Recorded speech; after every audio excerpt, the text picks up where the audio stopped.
Happy Diwali, good morning. Happy Diwali and good morning.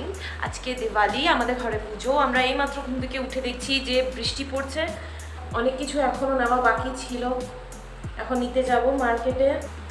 It turns out pretty good.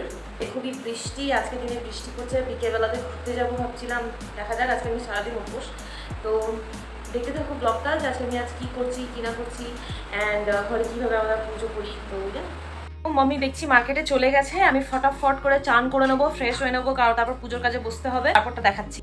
এখন আমি actually যাচ্ছি হচ্ছে মার্কেটে, কারণ মম্মি আমাকে ডাকলো। আই গেস কিছু জিনিস নেবার আছে, তাই ও আজকে একদম সময় নেই। খুব এক্সাইটেড আছি। অর্ধেক বাজার হয়ে গেছে আমাদের, অর্ধেক এখনো বাকি।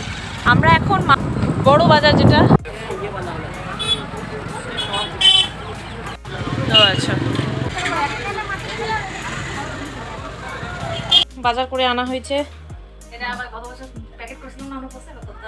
পরিমাটি ভিজিয়ে রাখা হয়েছে, আস্তে আস্তে আলপনা দেবো। যে আমাদের গণেশ লক্ষ্মী ঠাকুরকে নতুন পগড়ি, মুকুট, জামা পরিয়ে দেওয়া হয়েছে।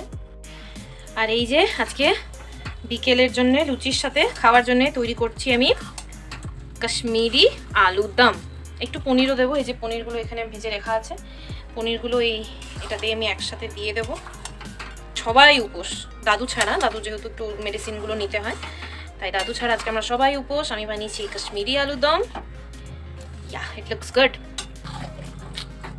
এই যে আমার মামি উঁকি মারছে এখান থেকে, পালিয়ে গেছে। আবার বাইরে মেঘ করেছে, বাইরে যে মেঘ করেছে, বিকেলে যদি বৃষ্টি পড়ে আমি দোকানে গিয়ে মাংস ভাত খেয়ে চলে আসবো। যদি আমি ঘুরতে যেতে না পেরে যে আমি মাংস ভাত খেয়ে চলে আসবো। তাকাচ্ছে আমাদেরকে কেমন করে। ছোট্ট করে আমাদের সাজানো হয়েছে, আর এখানে সব প্রজার জোগাড়যন্ত্রী। এই যে মমি এবারে আলপনা দেওয়া শুরু করেছে আস্তে আস্তে, আমিও দেবো। কিন্তু এই মেন যেখানে ঠাকুরের সামনে আলপনাটা প্রত্যেক বছর আমার মমিই দেয়। আর মমি বেশ সুন্দর আঁকে, 7 ইয়ার্স কমপ্লিট করেছে ড্রয়িংয়ে। এখন আর মেহেন্দি লাগিয়ে দিতে পারে না। পারি না, হাত কাঁপে বলে। এই যে পঞ্চপ্রদীপ কিনে এনেছি এইবারে, সুন্দর বেশ দেখতে, আমার এক নজরে পছন্দ হয়ে গেছিল। এটা হচ্ছে পঞ্চপ্রদীপ। পঞ্চপ্রদীপটা এখানে বসবে না, এই বড় প্রদীপটা সারা রাত জ্বলবে, এই থালে জ্বলবে। আর এইগুলো যে দেখতে পাচ্ছ, এগুলো সব হচ্ছে রঙ্গোলি। এগুলো কিন্তু আবির নয়, এগুলো রঙ্গোলি। এই প্লাস্টিকের এইগুলো আবির, এগুলো না। তারপর এই যে আমি আর মমি মিলে একসাথে পুজোর জোগাড়গুলো করছিলাম। এটা ঠাকুরের আসন, কি কিউট না?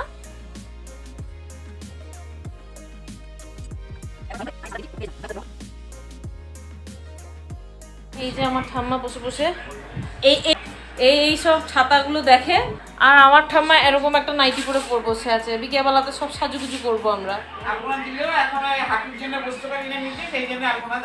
হ্যাঁ, ঠাম্মার হাঁটুতে খুব ব্যথা, ওই জন্য এবারে ঠাম্মা বেশি কাজও করতে পারছে না। এখন বয়স হয়ে গেছে, তো বুড়ি হয়ে গেছে ঠাম্মা আমার। এই যে এই আলপনাটা করলো মমি, আর এটা হচ্ছে রঙ্গোলি। এটার মধ্যে একটা বড় প্রদীপ রাখা হবে। আমি খুব একটা ভালো আলপনা দিতে পারি না, যেমন পাচ্ছি উনি।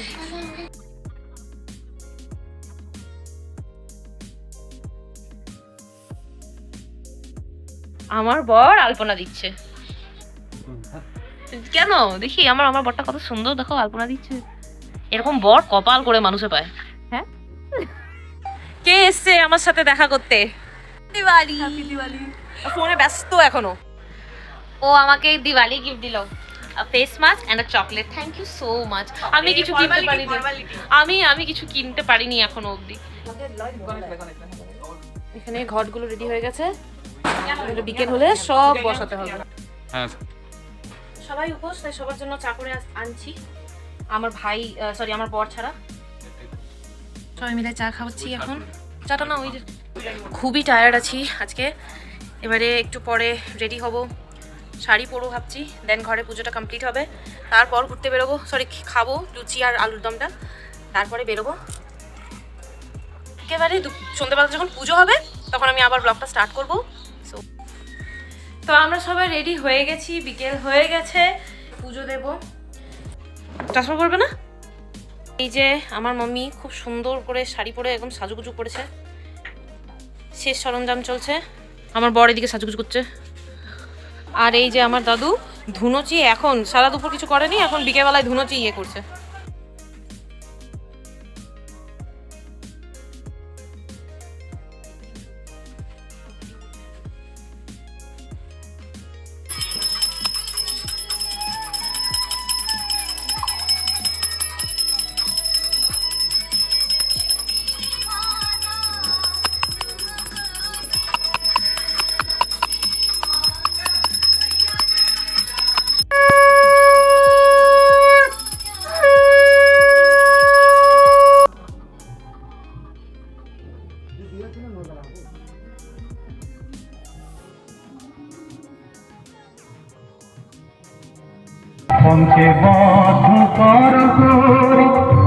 হয়ে গেছে, এবারে খাওয়া দাওয়া হবে। ঠাম্মা দাদু যাচ্ছে মন্দিরে, সামনে আলুর দম আর মিহিদানা খাওয়া হচ্ছে। এই যে উপোসের পর প্রথম নিবালা।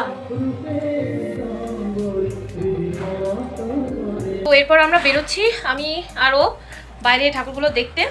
আমি সেসব কিছু কভার করছি, তো দেখতে থাকো ব্লগটা।